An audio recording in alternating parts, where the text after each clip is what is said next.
Hello, my beautiful friends. Welcome to the Secrets of a Witch podcast with me, Sabrina Scott. This show is all about life, love, spirituality, witchcraft, magic, tarot, divination, healing from trauma, living a good life, all of that fun stuff. So I just wanted to say a belated new moon, happy new moon. Hopefully it was a good vibe for y'all. And also happy solstice, happy winter solstice to all of my folks up here in the northern hemisphere. I guess it's summer solstice for y'all in the southern hemisphere. I know how many of you guys are on the show. I think it's mostly people who are not from down under, but hello to everybody, or no matter where you're from, and happy solstice. I'm not really making a big solstice episode this year just because I think probably most of you guys already know what to do, how to acknowledge this season. So there are going to be older episodes of this show where I do talk about the winter solstice. So if you do want some advice or some thoughts on what to be doing around this time of year, do go check out the archives of the Secrets of a Witch podcast. There will be something there for you. And of course, just a quick little reminder that I am accepting new life coaching clients, whether that is help with relationships, your creativity, your life purpose, your passion, your own identity and self-confidence, whatever it happens to be. I would love to help you with that. Whether we incorporate a little bit of magical teaching in there or not is totally up to you. Some of my clients do like that, some don't, so it's up to you. And of course, I am still offering year ahead tarot readings until the end of January. So if you do want to book one of those, you can do so at sabrinamscott.com/readings. And if it is not the best New Year tarot reading you've ever had, I will send you a free book or something. Yeah, because I just believe in what I do, and I would love to help you sort out your shit as we enter into 2026. I'm really, really excited.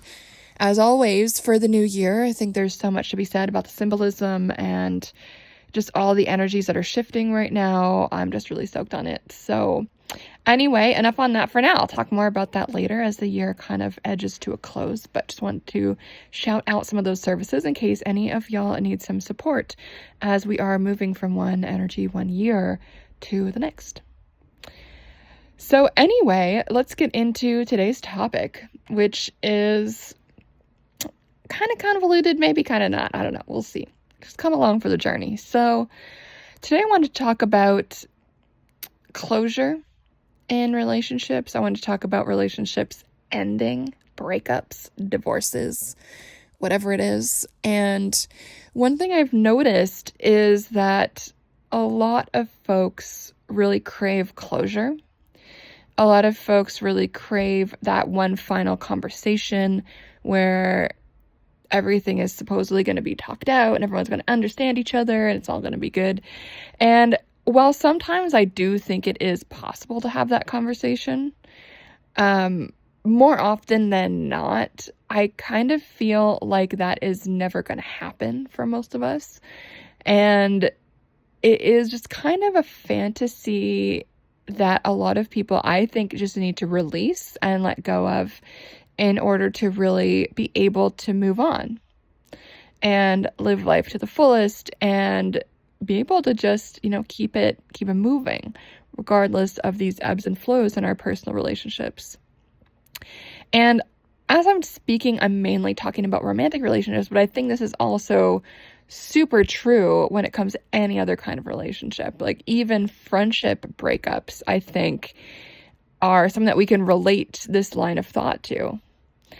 And in relationships and connections where there is miscommunication, misunderstandings, sometimes even a secret hatred of the other. I've seen that a lot in female friendships, or a secret resentment or something like that, which is honestly more common than it should be. I think a lot of people are very mentally unwell and trying to be in relationships with other people, which on one hand is great because we do heal when we're in connected relationships. We do heal in relationality. That is the only real way to reprogram our brains when we do have a woundedness around that stuff, right?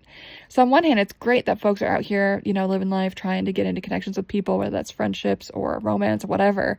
But at the same time, like, what I do end up seeing is a lot of folks on repeat, doing the exact same thing, expecting different results, dating the exact same kind of person, ending up in the exact same type of friendships. And it's just super dysfunctional. And I just want to kind of name that and just talk about it a little bit today. And especially just talk about the way that things end. And one thing I want to say is, if someone dumps you for whatever reason, just let them do it. Let them do it. If someone ends a friendship with you, let them do it. Just let it happen. Just be like, okay, whatever. And if you need to call them out on something, do so. Like, I think that sometimes is completely necessary to do, rather than just, rolling around and playing dead like a doormat. Like, I do think sometimes people who act disrespectful and fucked up, despite their grown-ass years, do need to, hear a few choice words. I absolutely do believe that. As someone with Mars in Scorpio in the 3rd house, so I absolutely will snipe at people on rare occasion, but when I do, it's pretty cutting and it's very well deserved, and it will only be a sharp barb or two, and that's it, and I'm done. But depending on your chart, depending on your personality, you might just be a block, delete, say nothing type of person. I think that's a completely valid way to respond to stuff too. But what we don't want, and what I don't want from any of y'all, is to be begging people for another chance, or to hear you out, or for another conversation, or this or that. If you really do think that one more conversation is warranted, I would say you could try once to initiate that conversation, then I would just let it go. And I think often what happens as we learn and grow and age and heal our shit is we do outgrow a lot of our relationships. We do outgrow a lot of our friendships. I do see a lot of people getting divorced when they outgrow their spouse. It's, it's just a part of life. I was going to say sad but true, but I actually don't even think it's sad. I think actually it's wonderful that people are learning and growing and expanding. And if people can't do that with you, I think it does make sense to cut that off, peace out, maybe co-parent peacefully and lovingly if that's something you're able to do. But I really don't think it benefits anyone, children included, when their parents continue to stay in dysfunctional, unhappy, unloving relationships. So anyway, I think a lot of folks resist endings because a lot of people are afraid of being alone, and I totally get that.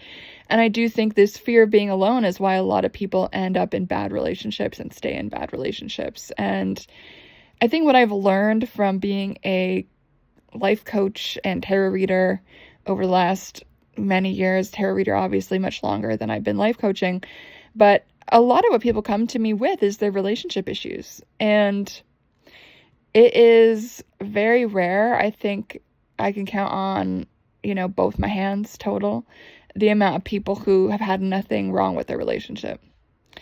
And, that's very interesting to me, which isn't to say that anyone who's got anything wrong with their relationship and needs to break up, I actually don't think that that's always the case. I think oftentimes, yeah, absolutely, it can be worked on.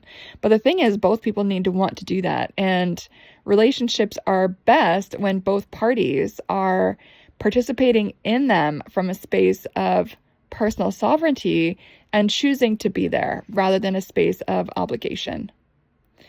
And I think that's part of what a successful relationship is, a continuous choice to continue to choose that person that you're with and to continue to cultivate and work on the relationship rather than to zone out, opt out, numb out, and just kind of get complacent and not continue to contribute emotionally, financially, whatever it happens to be in that particular connection.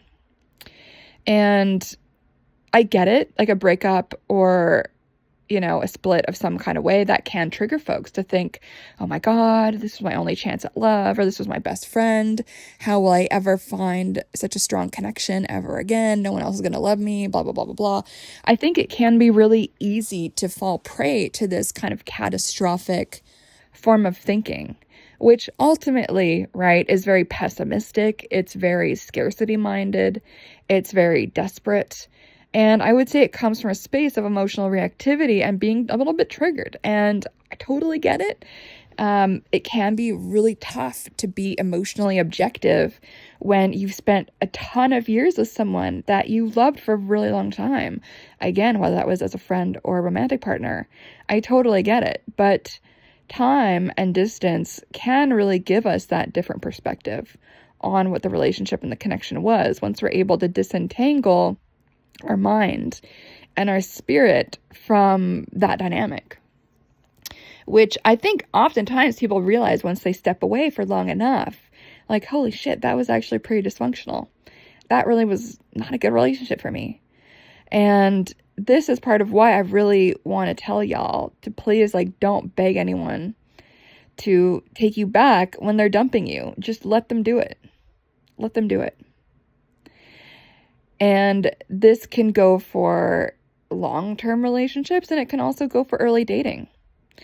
There can be times in early dating, let's just say, where it's clear that someone is dumping you or refusing to see you again, not because they don't like you, but because they are afraid of how real it is what you guys have together. They're afraid of emotional intimacy. They're afraid of an actual long-term relationship. They're afraid of love. And that's why they're not going to see you again. Like, I've experienced that a few times. It's kind of funny. I've noticed the pattern now, and I'll do another episode about that at some point in the future. Avoidant attachment, how to notice it. Where does it come from?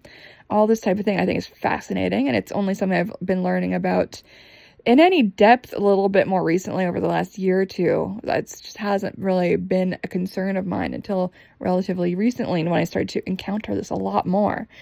Apparently, most single people actually are avoidant attachment, which is fascinating.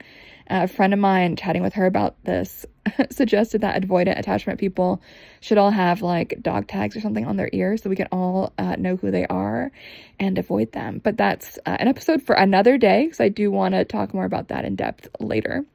But leaving it to kind of this breakup, this split type of thing, right? So believe people at face value when they say they want to break up, even if you know they're doing it because they're running from their emotions. They're running from the very clear affection that they're having for you. They're running from a real intimacy and love. Like, let them do it. They are not your, fix me up project. They are not your house you need to renovate. Like, let them be miserable. Let them make bad choices. Let them save you the heartache of having to deal with their, unhealed ass. Do you know what I mean? Let them do it. Let them break up. You don't need to understand why.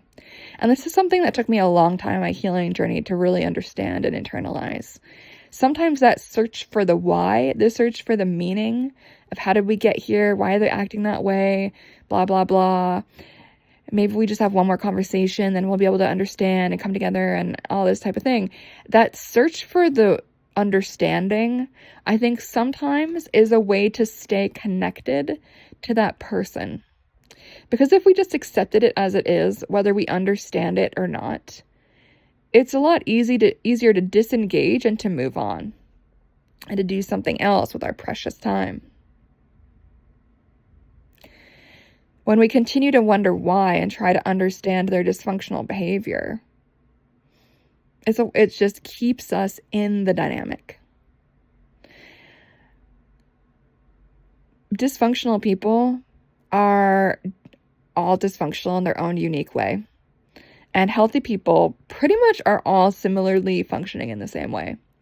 And so that's something that's really important to remember. Like, if someone is confusing or you're really trying to understand and it's just not computing, their behavior doesn't make sense, it's very this, it's very that, it's a bit like stressful, chances are they're dysfunctional.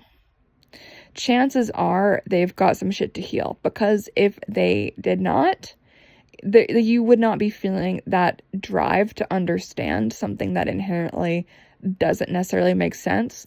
It might not ever make sense, and the person who's behaving that way probably doesn't even understand why they do what they do.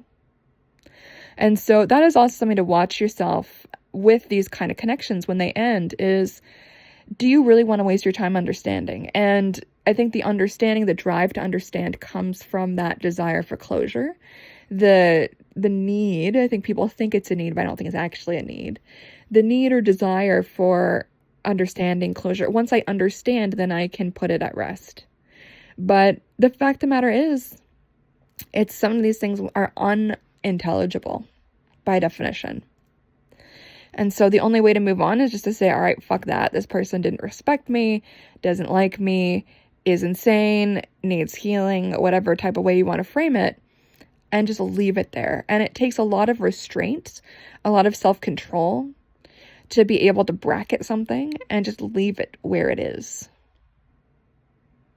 And to decide, understanding this person, their weirdo behavior is not my responsibility. Understanding how someone could love me and that hurt me so deeply is not my responsibility. That's on them. And leave it with them. And again, if you want to share how much you're hurt or whatever, feel free to do it. I think it is really important to keep our throat chakras unblocked and flowing.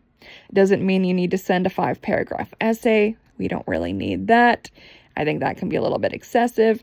But if you want to send a thing or two and let it be, I approve of that.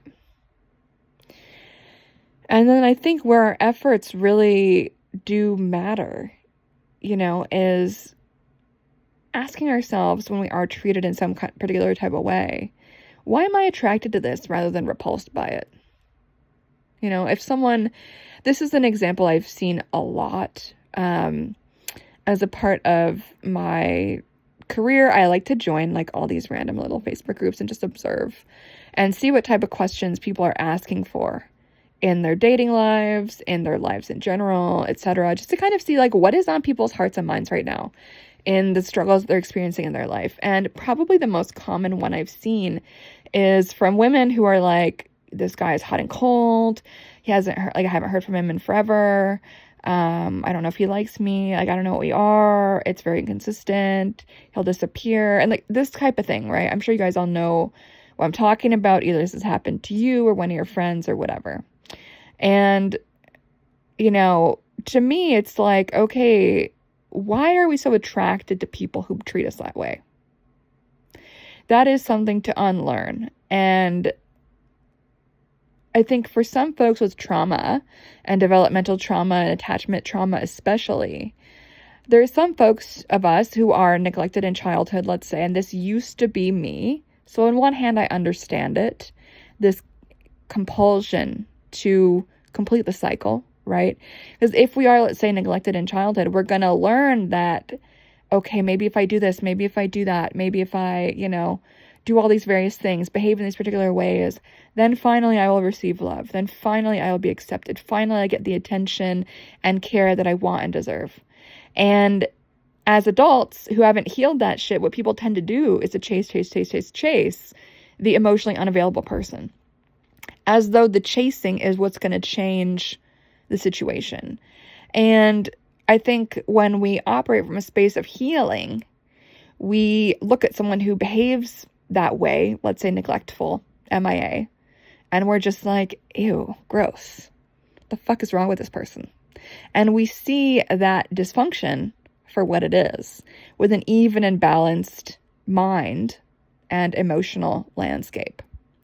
And so I think this is just an important thing to bring into the conversation when we are thinking about the ending of relationships.